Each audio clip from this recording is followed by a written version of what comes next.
Welcome back, everyone, to the Kriya Yoga Podcast. I have a special guest with us today, Bryan Crigler, who's been a longtime student of Kriya Yoga. He's participated in our Kriya Yoga apprenticeship program, and as of last fall in November, he was authorized as a Kriya Yoga meditation facilitator. So it's wonderful to have you with us, Bryan. Thank you for being here. It's an honor. I appreciate you having me, Ryan. Yeah, and I've done this in the past where I've had individuals come onto the podcast and ask me questions. So we've decided that it might be good to have this kind of interaction today with Bryan. He's mentioned that he's got questions based on technique and lifestyle. So let's just go ahead and get started. Bryan, what's on your mind? Yeah, fantastic. Well, where do you want to start, Ryan? You want to start lifestyle or technique? Let's start with technique. Technique. Okay. Yeah. Cool. All right. So this is just some practical questions that I've come up with and I thought, other students might be running into. And the first one deals with Yoni Mudra, right? And you probably get asked a lot of questions about Yoni Mudra. And I think every retreat you make a point of saying, yes, you have to do Yoni Mudra, right? Yes. So typically, right, it follows the Kriya Pranayama practice. And during the space between the main Kriya Pranayama technique and Yoni Mudra, personally, I'm typically in a pretty deep state. I'm sensing prana. I'm listening to Om a lot of the time. And it leads me to a very subtle state of awareness. And Yoni Mudra always seems to pull me out of that state and back into more of a physical, gross sensory awareness. And so I'm wondering if you have any advice for incorporating Yoni Mudra while maintaining that subtle state of awareness and not getting that jolt of going back into the physical. How do you manage that personally? Right. So there's a couple ways to work with that. First of all, when you're doing the full series from Life Force Arousal to Kriya Pranayama to Jyoti Mudra, that time in between Kriya Pranayama and Jyoti Mudra, if through the Kriya Pranayama you are pulled into subtler and subtler states, ideally you just want to stay there until that peak passes. And I guess it depends on everyone, because if you're there for a long time, you might not necessarily get to Jyoti Mudra. But ideally, if you can stay there until you feel like the experience might be slipping a little bit, that's when you go into Jyoti Mudra. Now, there's another way that you can approach it, which is very good for people who, like you, already have good success with the practice. And I'm hesitant to talk about it because I'm afraid people will just do this because I think it's very important to it is actually very important to go through the whole process of the mudra and the direction of energy and looking out into the spiritual eye and so on. And but anyway, just know that if you are a beginner and you don't feel that you are maybe at an intermediate or advanced state of practice, you do need to practice Jyoti Mudra as you've been taught.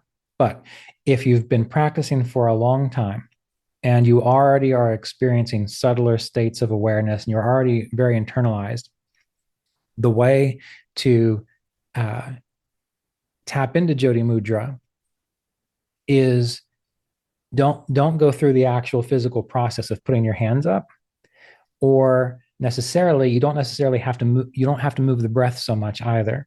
So you can, in that deep state, just recognize, okay, let's shift into this Jyoti Mudra mindset, and then bring your awareness to the spiritual eye, gently, softly, in a relaxed fashion, just gaze into the spiritual eye with your eyes closed, and then have the sense that there's this flow of life force moving out through. And if you hear Om already, you don't even have to chant Om. It can be helpful, but you can simply have the awareness of it flowing up and out through the spiritual eye, through the spiritual eye, and the Om is pulling you through that space. So really it's the same effect.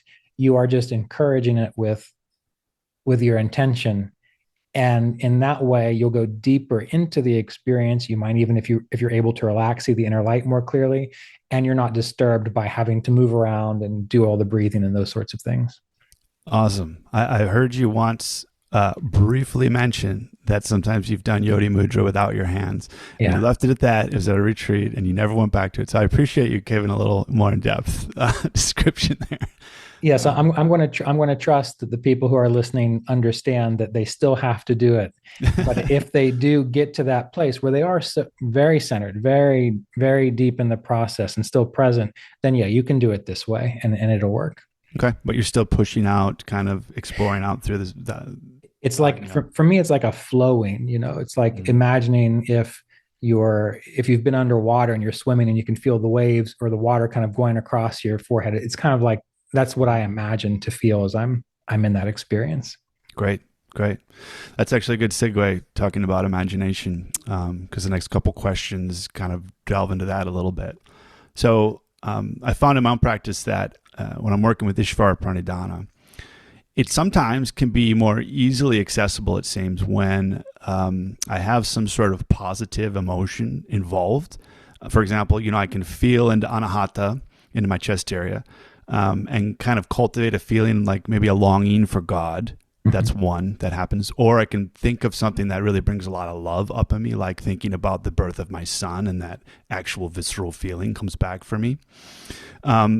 And it seems like it makes that a bridge that I can then work into Ishvara Pranidhana. But the question I have is, do you feel like utilizing emotion like that can be a useful tool? Or is this really just a distraction and just an emotion that's being mistaken maybe for an actual experience of Ishvara Pranidhana? Right. Usually you don't mistake that experience. Right. Yeah. But to talk to the idea of imagination, again, imagination is extremely helpful when it's not simply just driven by fantasy or unresolved vrittis within the mind. And so when we are practicing meditation, to bring up a sense of love and joy or that sense of longing, if we can utilize it in the way we might utilize dharana, dhyana, and samadhi, that you bring it up and you continue to sustain your attention on it. And what that does, it's hard to explain. I haven't really thought through that much, which is why I'm having a little trouble here.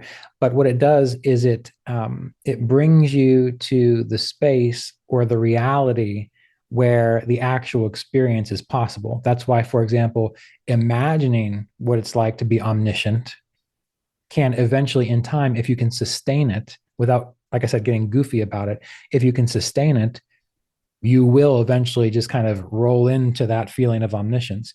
If you can meditate and feel deeply a consistent and flowing, and I don't necessarily want to use the word controlled because it's not really controlled, it's just consistent sense of love and longing, what happens is eventually that creates a field. We have these vrittis, these fluctuations, these changes, and most people's vrittis, fluctuations, and changes are, I'm anxious, I'm depressed, I need to go to the store, what about this? They're going everywhere. And so if you can kind of recultivate those vrittis to move in that direction of love, of joy, of divine communion, even using your imagination, that brings up a momentum that pulls you into that experience. So I feel it's very helpful to use your imagination, use it like a mantra. Mantra, it's that which takes you beyond the mind, that which you focus on. And it makes mantras work even better. I don't mean to get off on a tangent here, but if you have a mantra and the mantra is aham prema, essentially I am divine love. Well, you can say those words over and over again. But when you actually start to imagine deeply and feel that love, then the mantra is not just in the mind, then the mantra is in the heart. And then the mantra comes into the body. And then more and more layers of your being, the koshas or the pranic fields or whatever, they all start to vibrate with that. And then you are able to actually have the direct experience of what that is like. So the long and short of it is, as long as you are engaging it with care and you're not giving into fantasy, you're not being carried off into all kinds of different directions, then yeah, absolutely, that's a very important part of the whole process. Yeah, gotcha. Yeah, I kind of had that sense, and And along similar lines, I actually had a conversation with a student in one of the 12-week classes, study groups that we're doing about imagination. And the dilemma that this student was having was, because we were talking about using it as a step towards pranic sensitivity, specifically, like you were just talking about. But the main dilemma was whether he was just tricking himself into thinking he was having an experience versus actually having, the experience itself. But it sounds like it can be a bridge, and that was kind of my idea as well. Is it doesn't really matter. Your experience is your experience, Yeah. Yes. Yeah. And what you were just talking about there about pranic sensitivity, absolutely, it's good for that. If you're sitting there and you're feeling your body, and you're wondering, oh, am I feeling prana? And maybe you feel a little pulsation in your leg. Well, you felt it. Right. Is it your mind? Is it, who knows what it is? But you can say, all right, let's just imagine that that's a sense of pranic sensitivity. And then you might feel a lightness somewhere else in your body. And then you feel a warmth here. Well, you have felt it. Right. Whether it is what you think it is or not doesn't matter. But if you allow yourself to kind of flow into it, even if it's not it, it's opening up your capacity to sense things you weren't able to see before.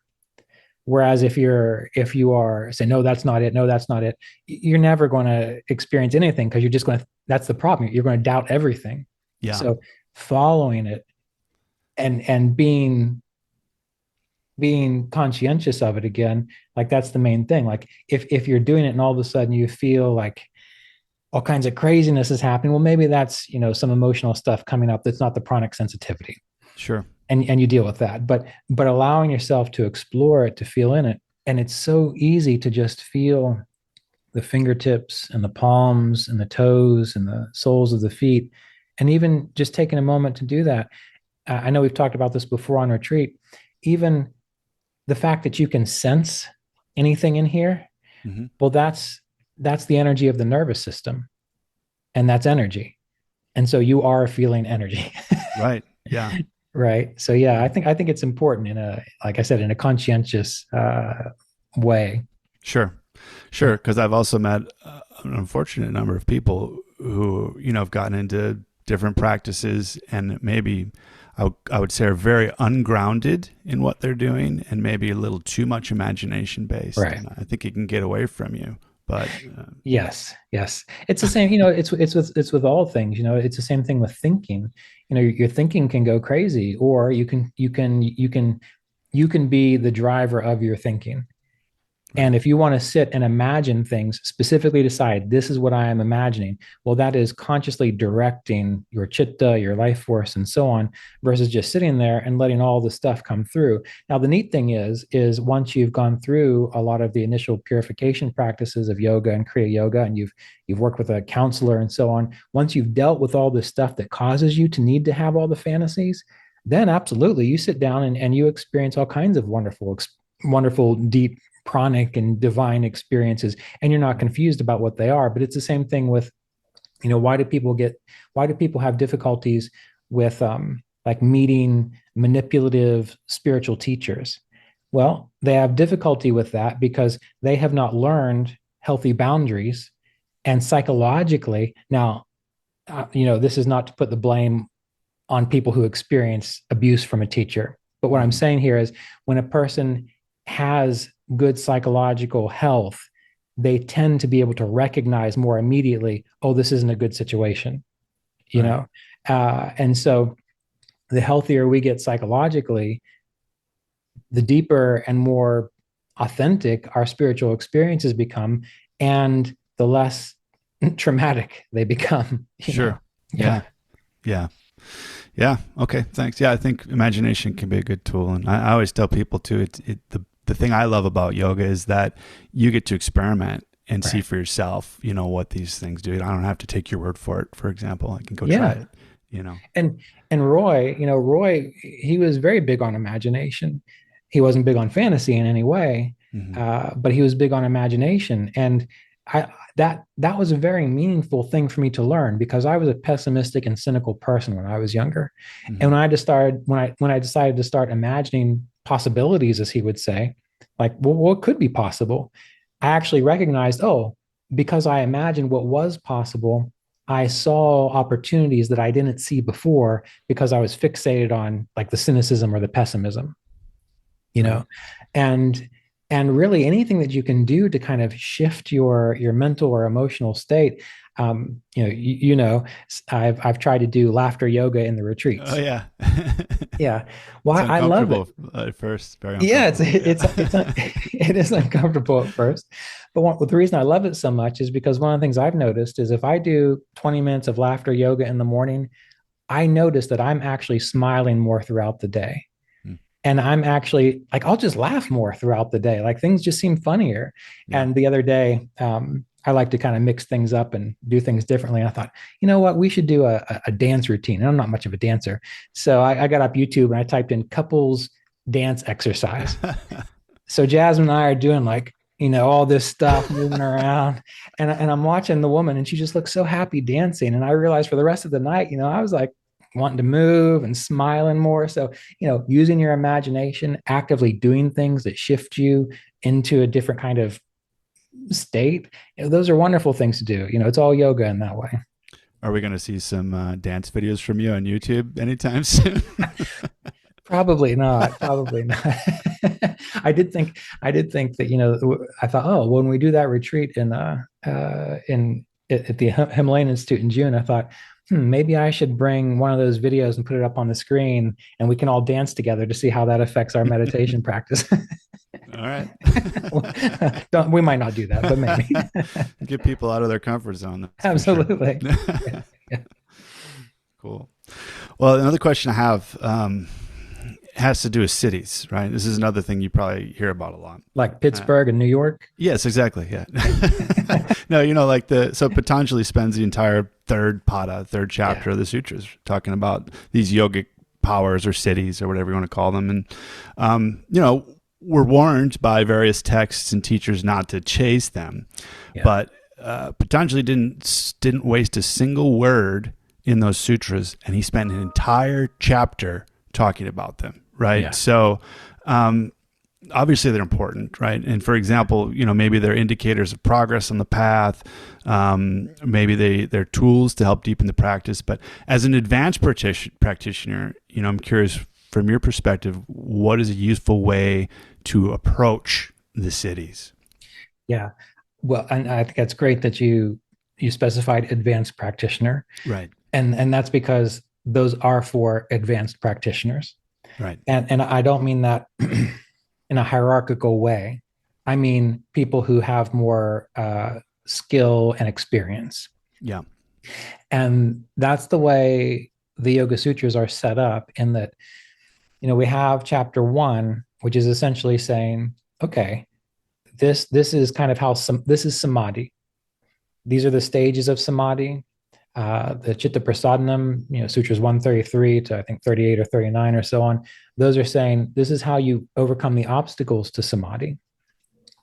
And that's for someone who can just sit down and say, great, let's meditate and turn my awareness within, and I'm going to experience samadhi. But then we get to chapter 2, and chapter 2 is about people who can't just do that. They're not quite ready yet. They need to work on truthfulness. They need to learn to sit still. If you notice from in chapter 2 covers from the yamas and the niyamas, the restraints and the behaviors you behave, to asana and pranayama, and it ends at pratyahara. Right. And so we can see in chapter 2, and this is what Kriya Yoga is about too. Many people love Kriya Yoga. I love Kriya Yoga. You love Kriya Yoga. But the Kriya Yoga that's really popular and most people think is Kriya Yoga, that's beginner stuff.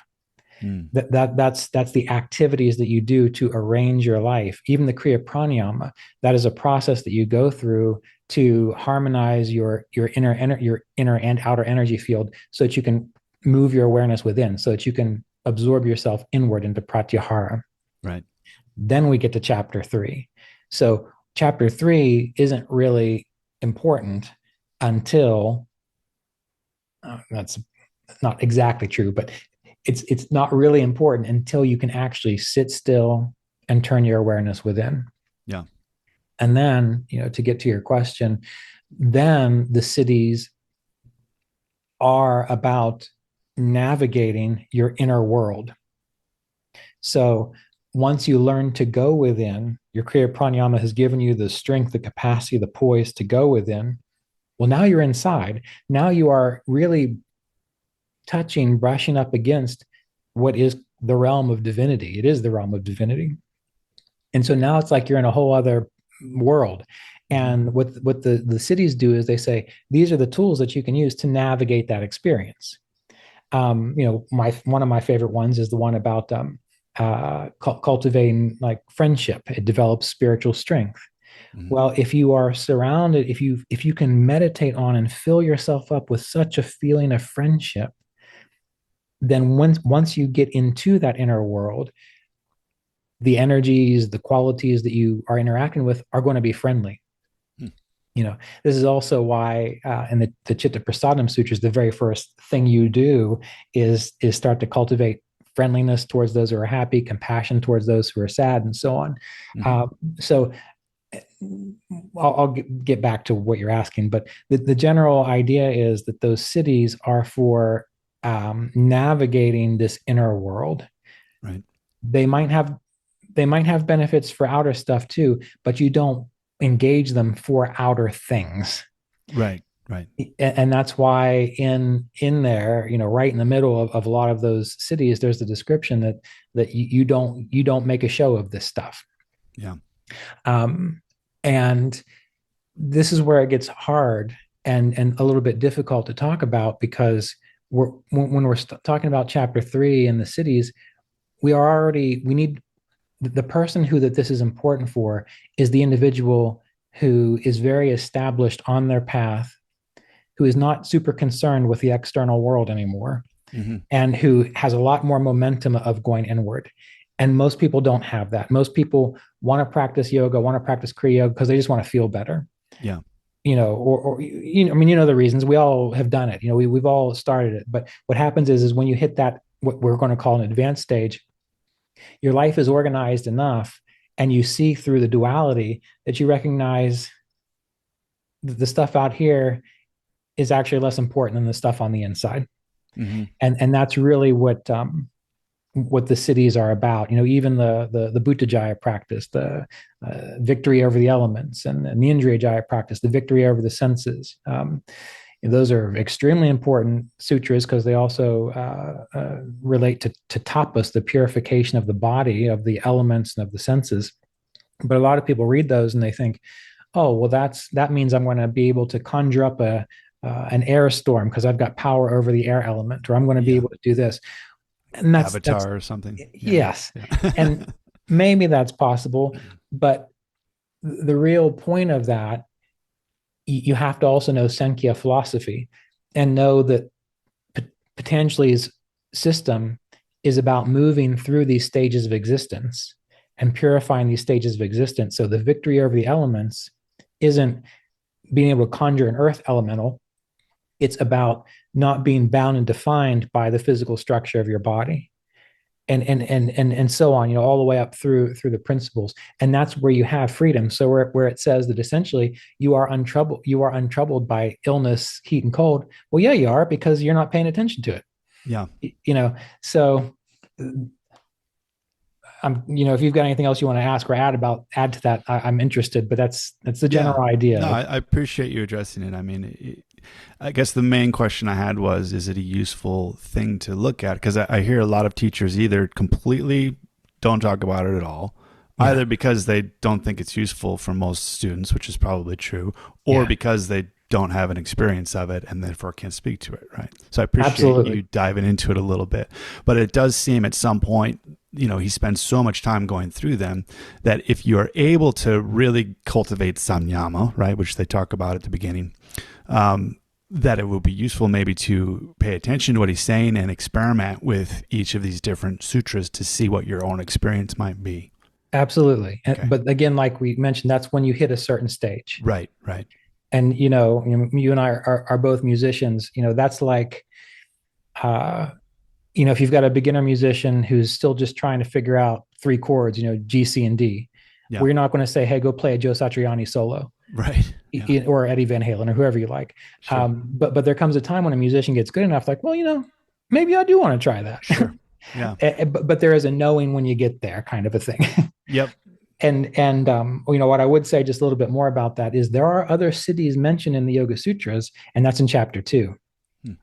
Every single one of the yamas and niyamas mentions a soul power. Right. Yeah. Right. And so if we're going to cultivate a soul power when we're not quite able to be fully internalized, those are the ones you pay attention to. Oh, excellent. Yeah. Yeah. Absolutely. That's a great point. Well, and another, what I might consider a siddhi is intuition. And you've talked a lot about, at different retreats, about trusting your intuition. And you've mentioned, The Gift of Fear by Gavin de Becker, which I've read that book as well. And, you've even talked about situations where you haven't trusted your intuition that have not paid off for you. Right. So, I wonder if there are some ways that one can specifically work to help strengthen your own intuition, for most practitioners. Yeah, there are two ways that have worked for me. The first way is to start always practicing truthfulness. Okay.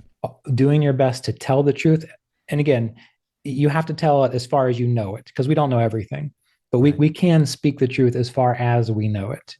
And to completely cut out lying. Now, what that does, it's not necessarily working on your intuition in the way we're thinking, but what it does is it starts to give you an understanding of what truth feels like. And then when it comes time to tune in and say, well, should I do this? Should I not do that? Or, oh, my intuition's telling me this. If you know what truth feels like and you trust yourself, then you can say, okay, you kind of throw out an option in your mind. Well, let's do this. And if it doesn't feel like it's true, this is a little abstract, but if it doesn't feel like it's true, then don't do it. Yeah. And then the other thing is really learning to listen to your heart and to your gut. You mentioned that book, The Gift of Fear by Gavin de Becker. It's all about essentially trusting your gut, and that we as human beings, we're animals, and animals trust their gut and their instinct. They might not always be right. Sometimes that squirrel wants to run right out in the road as soon as I'm driving by. That's not really trusting his gut. But most of the time, animals are right in regards to that. And so if we can learn to trust our bodies, and you have to be willing to make a whole bunch of mistakes because it's learning a new skill. And so, for example, if a person has been in a family that doesn't value truth, or if you've been in relationships that are manipulative, or you haven't been encouraged to trust your gut, you've been shamed or made to feel like you were wrong for certain things, then trusting your gut's going to be hard, because there's going to be all these different voices in your head saying, no, do this, do that, and so on.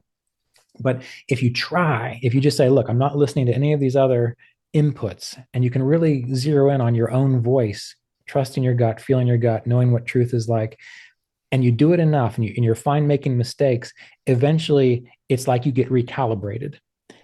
And then you just know this is the right way to go. You get an email from someone, and it works even in this way. I've had this happen all the time. You get an email from someone, and immediately you probably don't need to engage that person or anything really. And once you start trusting your gut, then you see kind of like, it's as though you feel like your compass just works. Now, the other side of that is that trusting your gut doesn't mean everything's going to go right for you all the time. Yeah. Because sometimes you're just going to fall down. No matter which way you go, the needle is pointing to, you're going to fall. Yeah. and so we have to be willing to recognize that, that's just part of life too. So, the two things that I think are most essential are, number one, being involved in truthfulness to the best of your ability. And number two, doing the hard work of trying to figure out what does it feel like to really listen to what's true on the inside. And that can take a while, but I guarantee you it is worth it. It is absolutely worth it.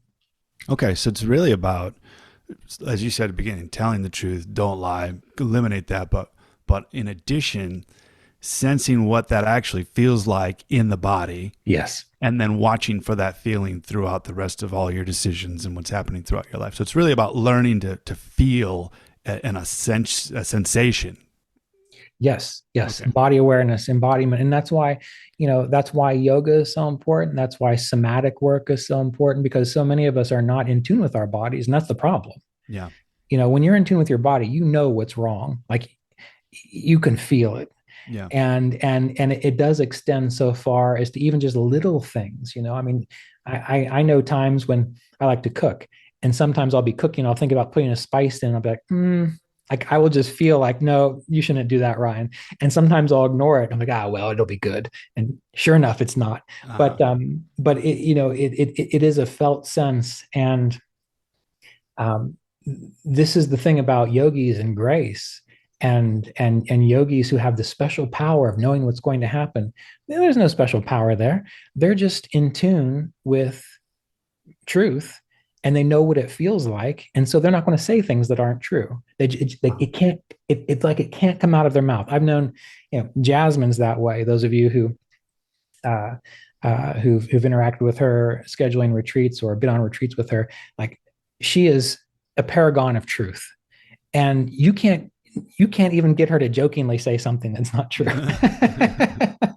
and I've been fortunate that in my life I've been surrounded by people like that, and I've seen the power of that experience. And when you've got that, that is your intuition. It's not anything. We all have it. It's just a knowing, and it's a sensitivity to truth. That's really what it comes down to. Awesome. Yeah, that's very actionable. That's very cool. Thanks for sharing that. Mm-hmm. All right. So that's all my technique-based questions. All right. Well, those were good. I was afraid of what you're going to pop out of me, but that's good. So we're getting into lifestyle now, so don't speak too soon. Yeah. Yeah. So this first one is a doozy. It has to do with societal dharma versus spiritual dharma is how I would phrase it. So like on one hand, I think about chitta prasadanam, and it tells us not to get involved with worldly affairs really, and just focusing on my own practice and letting things kind of happen as they will. On the other hand, I look at the Bhagavad Gita and what Krishna, talks to Arjuna and the call to action. And I think about, my children, not wanting to leave more of a mess for them in this world if it's in my power to change it. So, what advice do you have for finding a balance? Because these seem to be two really contradictory teachings. Yeah, I know. They're not, though, which is interesting. Chitta prasadanam. So chitta prasadanam, that's the idea that we meditate, we embody, that we celebrate and feel, happiness or friendliness towards those who are happy, mm-hmm. that we experience compassion towards those who are suffering, that we celebrate virtue where we see it, yep. and that we practice equanimity where there is non-virtue or vice. Right. And that's the one. That's the one. Yeah. That's the one. However, what that last one is really indicating is to not get emotionally caught up in the vice. Mm. It doesn't mean you don't take action against it. Because, for example, if I walk outside and I see that someone is beating up my neighbor, right. Well, the compassionate thing to do is to go stop it. Yeah. But if I think to myself horrible things about the person who's beating up my neighbor, that's where the equanimity is not. Right. Okay. So it always comes down to focusing on appropriate action and not letting yourself be pulled into tamasic and rajasic experiences of anger, of thinking better, all these kinds of things, and moral superiority. You don't have to have that in the experience. Gotcha. And so, the compassionate thing to do is to help your neighbor, but it doesn't mean you maliciously then brutally attack the other person. Right. You just do what you can to stop it. Okay. And then the other aspects of that sutra, like celebrating where there is virtue, like put your attention on where there is actual people doing good things. Yeah. Right. And we see that in the news. It's horrible, and that's why the best, anyway, if you happen to have Facebook and you ever get on there and scroll through it and you see that the comments that people make on political situations, Yeah. it's like, what the heck is wrong with all these people? Yeah. But when we behave, what those people are doing, who are being very negative, who are being very, abrasive, or who are trying to get behind what they think is right, they are celebrating vice Right. rather than taking compassionate or appropriate action in some way, or thinking something through, and celebrating, well, where is the virtue? If we would turn our attention to where there is virtue, if we would pay attention more to that, we would see it more in the world. It would be more prominent in the world. So, I think that's as much I can say, unless there's something else you think I could No, clarify about that. that's great. Well, and our Instagram algorithms would agree with you. Yeah. If you're looking at positive things all the time, it'll show you more, and if you're doom scrolling, it'll give you plenty of that.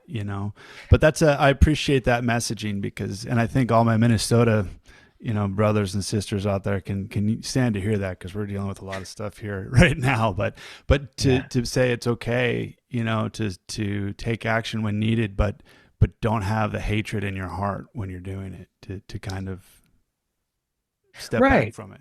Right. And I don't remember where I heard this story. I might have told it at a retreat one time, but there was a story of, in ancient days, back in the Bhagavad Gita, there were wars happening then too.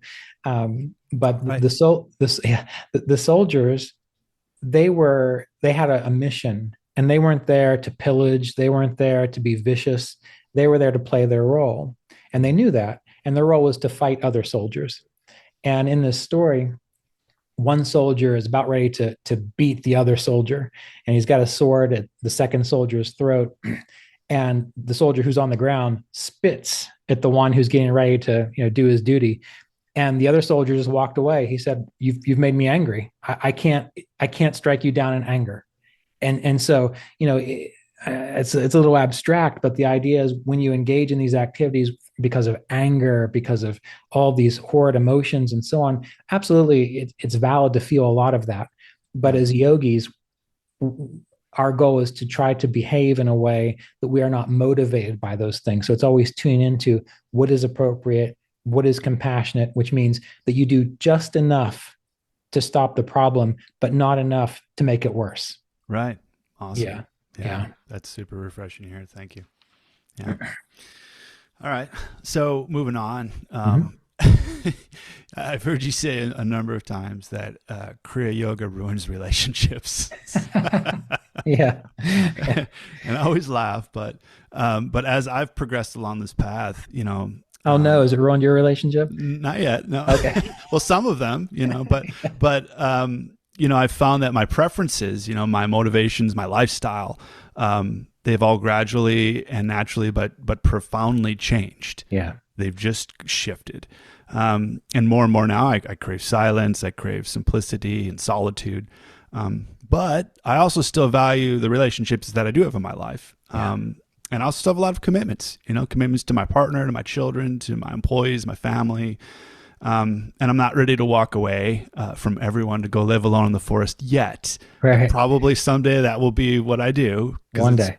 Feeling the pull, but not yet. And so I'm curious what advice you have for me and for those in similar situations regarding balancing those two things. The need for solitude and simplicity, but still the need to stay involved in these. We're householders, Yeah. Yeah, that's an important one. And, just to kind of clarify that statement about that Kriya Yoga ruins your relationships, for those who haven't heard me say it, it's because you change emotionally and psychologically. And, when I'm not talking to you, Bryan, I know you know this, but just the people who are listening. But even my counselor, when I mentioned this to her, I said, "Oh, this is what I'm going to do my talk on." She said, "Oh, that's just like psychological healing." As I mentioned earlier, the more psychologically healthy you get, the less bullshit you're going to put up with, the less you're going to be manipulated, the less you're going to allow these dramas into your life. And then you end up having more supportive relationships. Well, if you've got more supportive relationships, you're right. In time, you also don't really have as much energy for them as well. At least that's been my experience. Yeah. And that's why, in India, you go off into the woods when you reach a certain age. That's why swamis, if they're proper swamis, they renounce everything. Like there is a very real reason why that's the case of things. And you can't have it both ways. Yeah. But my experience has been this. I've contemplated on this because, after my wife Melissa died, I felt like I had performed my worldly duties. Mm-hmm. I felt like the life I had lived, taking care of her, that I had done what I was supposed to do in regards to all of this stuff. And it's that feeling has stayed with me. However, I have duties to students. I have a very lovely partner and a stepdaughter now, and I deeply appreciate the relationship. I moved back home. My parents live, 6 miles down the road, and they need me to help them with things every now and then. But the way I look at it is like this: I I contemplate what are my responsibilities to them? What do they need? And then I decide that that's what I'm going to give them. And if they want to pull me more into things that I can't, truthfully support them with, I just politely say, I can't do that. I'm not able to do that now. Yeah. And so that to some people that might seem harsh, but oddly, it really makes relationships great because there's a clear understanding of I'm here for you, absolutely. And here is how I'm here for you. Okay. If you can be clear on those things, then that's going to give the relationship just boundaries to grow, something to grow on. And one of my friends who's a really brilliant astrologer, he would always say, when you're in a relationship, he says, you are only responsible for the things you said that you're responsible for in that relationship. If other people assume that you're responsible for certain things, he's like, you're not responsible for that. He says, when you go into a relationship, you say, this is what I'm here for. And if they want more than that, and you can give it, fine, but whatever. Yeah. But ultimately, your duty is what you have said what you are capable of and what you can give. And, I tell young people this all the time, younger than me, like my stepdaughter, I said, when you get in a relationship, I said, from the very beginning, you be very clear on who you are, what you're willing to do and what you're not willing to do. And if you do that, you'll find out if the relationship's going to be good or not, because the people who want you to do more and keep pulling you to do more and out of your lane and so on, that they're not respectful of you, and you know that they're not going to be able to support you in your relationship, and you're going to have a real hard time supporting them as well. So yeah, that's a little bit of a roundabout way of simply saying, just contemplate what you are capable of and truthfully feel what is your responsibility to them. Mm-hmm. And when you know that, you can share it if you need to, but that's just the way that you guide the relationship, and be very conscientious and able to say no when something is not your responsibility. Okay. Yeah. So it's about politely establishing healthy boundaries. Yeah. And I learned that from my teacher Roy. He was very clear on what he could offer me and what he couldn't offer me. Yeah. And, many people it troubled because they wanted him to be the father figure, the person who gave them marriage advice, the person who gave them financial advice. They wanted him to be everything. Yeah. And he was very clear with me, like, look, I can teach you this stuff, Ryan, but the rest, you're an adult. You got to figure it out. Yeah. And I didn't mind. Right. So, and if you think about it, I mean, I'm sure you have this too. As I have grown in life and I've approached relationships from that point of view, the relationships I have now, I know are solid, because I started from the beginning. I said, look, this is who I am. This is who you are. This is what I can offer. This is what I'm not doing. And they did the same thing. And it just creates such a strong bond of truth that the relationships actually become, I would consider them holy because they're based on truth. Sure. And, this isn't just between teacher and student. This is between me and the bandmates that I have, or me and my neighbors, or, it's sure. If you can live that way, it really makes your whole sphere of relationship more supportive of everyone. Yeah.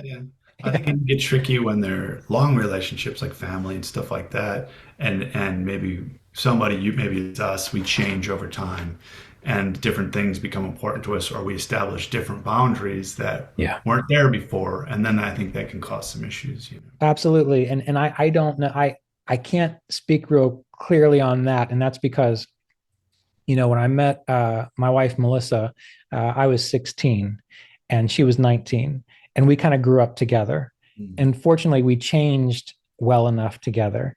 But when she passed away, she was 42 and I was like 36 or 38.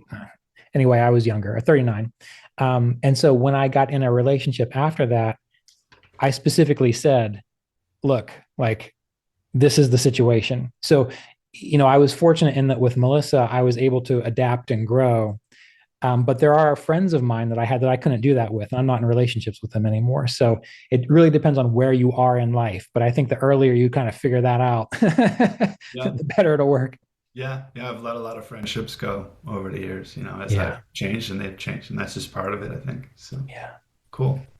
Well, along similar lines, and I guess on a more personal note, I went through a shift, I guess a few years ago because of this career path in particular, Mhm. where, I kind of lost all desire to dull the senses, to alter my consciousness, especially with things like alcohol. And, prior to that, I had what in hindsight, I would call a fairly unhealthy relationship, with alcohol for a lot of my life. I live in the Midwest, and just the environment I grew up in, family, societal, social circles, it very much normalized social drinking, which is what Yeah. you got together.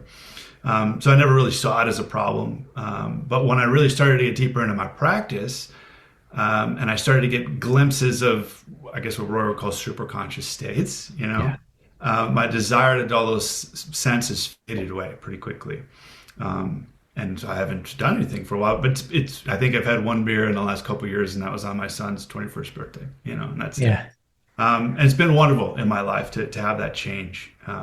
But in the area that I live in, it's really limited me socially, and while I'm fine with solitude and perfectly comfortable with it, I also know the value of community. So, I know you live in an area that's probably pretty similar in Yeah. regards to socializing and alcohol. And so I'm wondering, there's probably a lot of us out there that could use some advice on what I would say rebuilding, kind of healthy social communities or sanghas that, people that might be in similar situations. What do you think? Yeah. That's a very hard one to answer. Because you're right, that is kind of a common way to socialize. But I think it kind of goes back to my previous question, or the previous discussion, which is, when I was younger and when I quit drinking and I quit doing all these things, the people I grew up with who weren't interested in this kind of stuff, they really gave me a hard time about it, which is why I don't spend a whole lot of time with them anymore. But as I got older, um, I just naturally found that by being very clear that I'm not into that, um, it doesn't come up anymore. And so I don't know any way. I don't really believe that there's a way to kind of like take your older situations into this moment, especially if those older people and situations aren't willing to change with you or to just accept who you are. And I would say that, the majority of the people that I know now that are my friends, there might be one or two of them that I know from the past, but most of them are new people that have come into my life. Right. So ultimately, it's just that is I feel that that's one of the pains of the growing process. And fortunately for you and for me, like, we were okay with that growing pain. Hmm. And so the only other thing I would add to that is, if it's really troublesome and really difficult, that would be the time when I would say you need to talk to a counselor or a therapist to find out, why is it that difficult for you to be clear on your boundaries and to be okay with the fact that people aren't happy with that. Do you understand what I'm saying? I get it. Yeah. And I think what's bigger challenge for me is, finding community Mm. that's not tied to alcohol or some sort of mind altering substance. Right. Like, I don't go to church. Maybe I should. I don't know. You meet people There you there. go. In the rural, especially if you get into rural places like we live, people go to the bar to socialize, Yeah. and that's where you meet people. And as you get older and you're not in school and that sort of thing, it gets much harder to meet people. And so forming those communities that aren't built around alcohol is Yeah. challenging. Yeah. Yeah. I think ultimately, again, my experience was I think the best thing to do is to sit, whatever sense of loneliness or inability to connect with people comes up, like spend some time actually just being okay with that Mm. and grieving the loss. Because in a way, it's almost like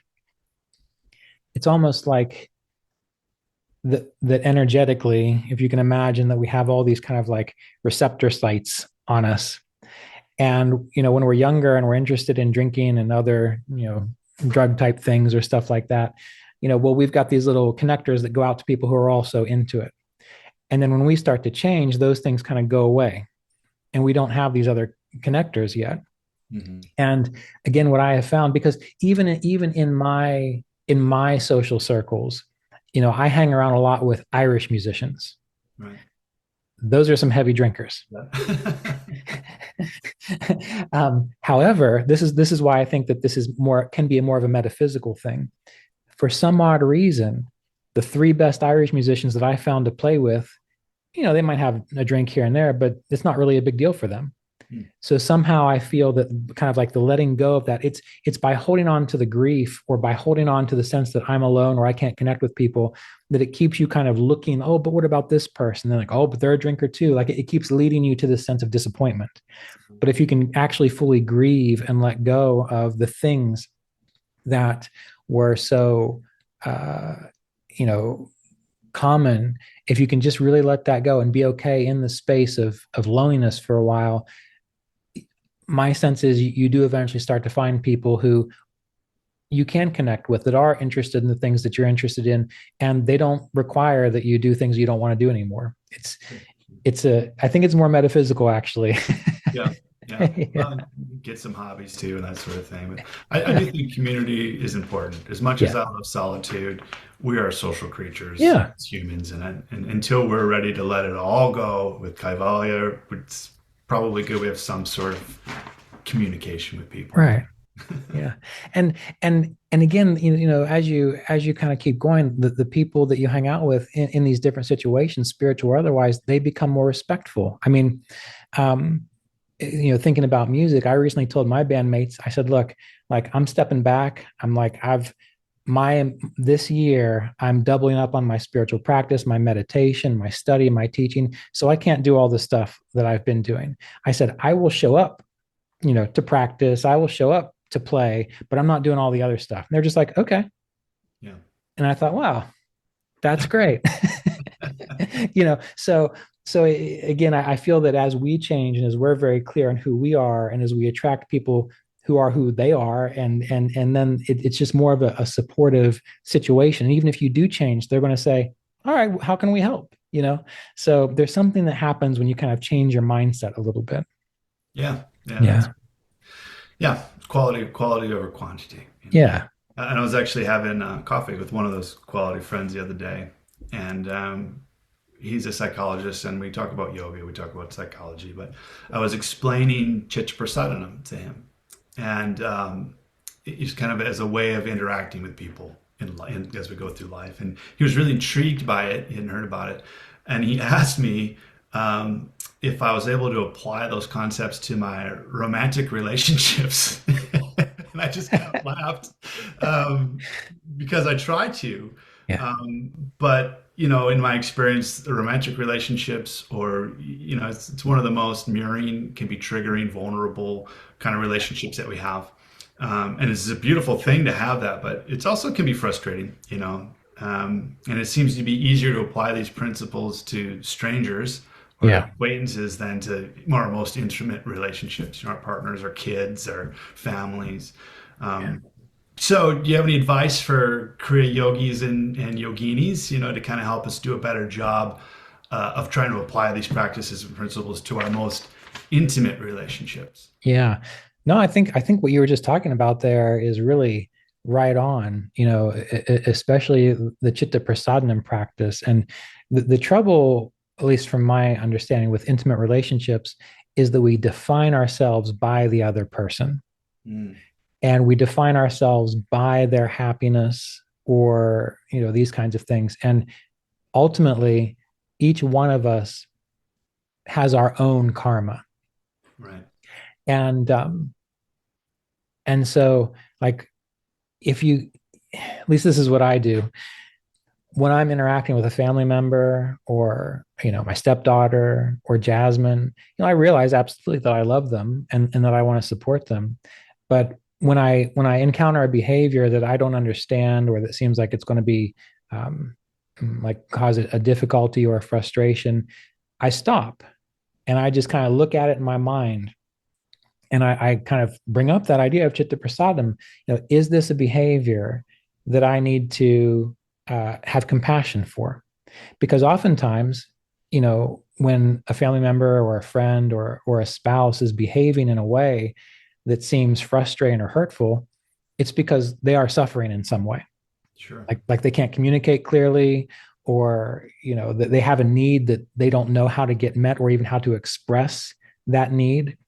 And the majority of the arguments I've ever had in my life have been someone trying to express a need, me getting frustrated because I think they should know better, and then we get into it from there. I can And relate. Yeah.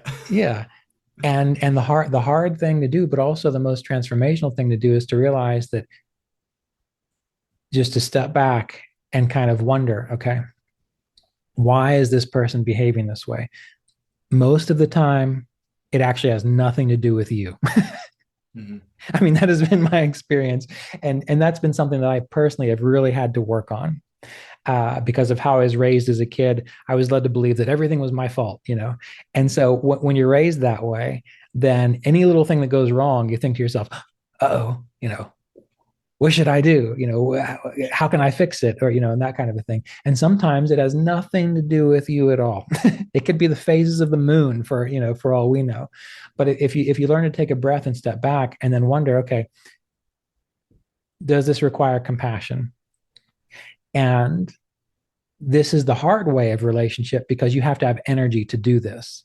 Mm-hmm. If you yourself are worn out, if you're tired, if you haven't taken care of yourself, you're not going to have the reserves to step back and say, how can I be compassionate here? Mm-hmm. So you have to take care of yourself first. And then the other one, equanimity, where there is non-virtue. Well, when you see a behavior that is really going to cause some problems, it's not going to help anyone to call it out or to attack it. You step back and you don't give it energy. And then when you see behaviors which are supportive, you have to have the awareness to, like, really catch it at that moment and reinforce it, to celebrate, to somehow give a positive energy to it. And so, you mentioned chitta prasadana, and I feel that process can absolutely be applied in all of these relationships. And it takes energy. And sometimes you don't want to do it because you yourself are tired or frustrated, or you yourself are hurt. And so in that case, you have to turn it back on yourself, and you have to give yourself compassion to just say, look, I need to step away for a little bit. And that might start an argument too, but you have to learn to stay present enough to say, it's not about you. Really, I just need to recuperate or recover so that we can get engaged in a effective conversation. So it's hard work. But I think the chitta prasadana is really kind of a key formula for it.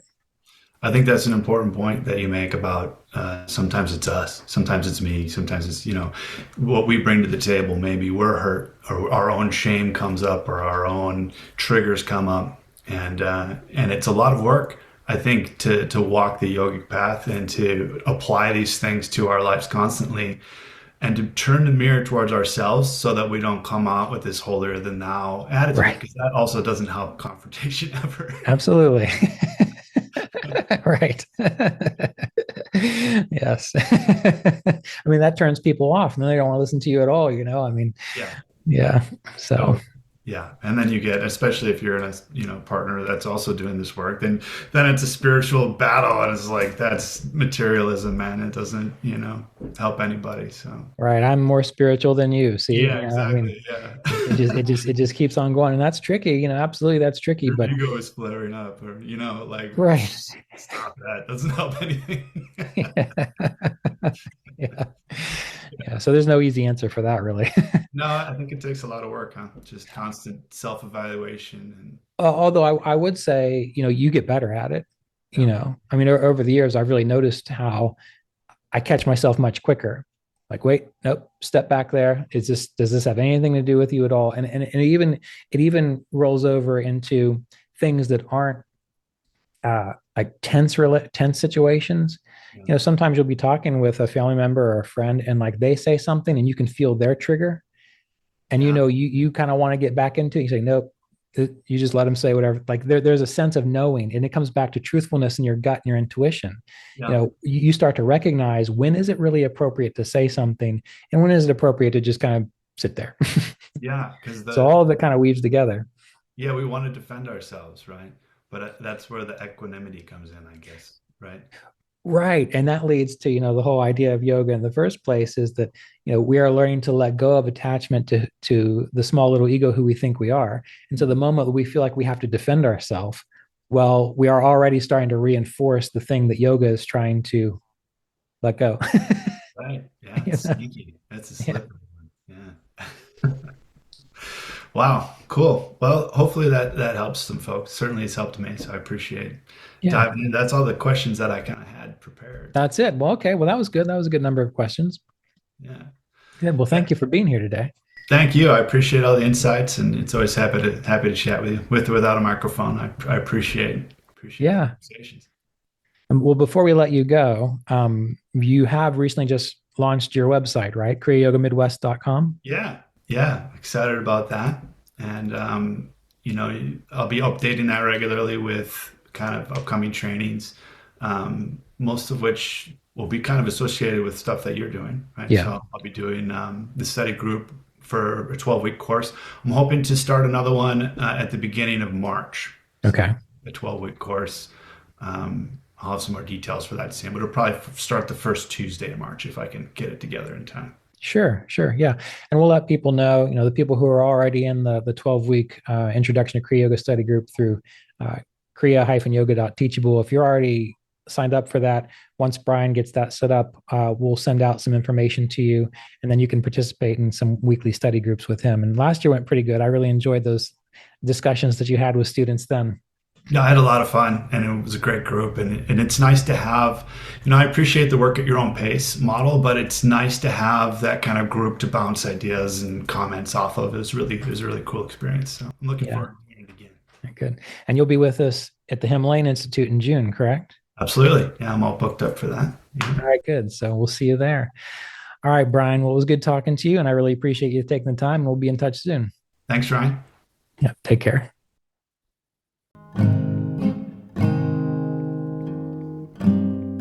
Thank you for tuning into this episode of the Kriya Yoga Podcast. To learn more about Kriya Yoga meditation, you can visit us at kriyayogaonline.com, where you can find information about current book releases, online classes, and in-person retreats throughout the year.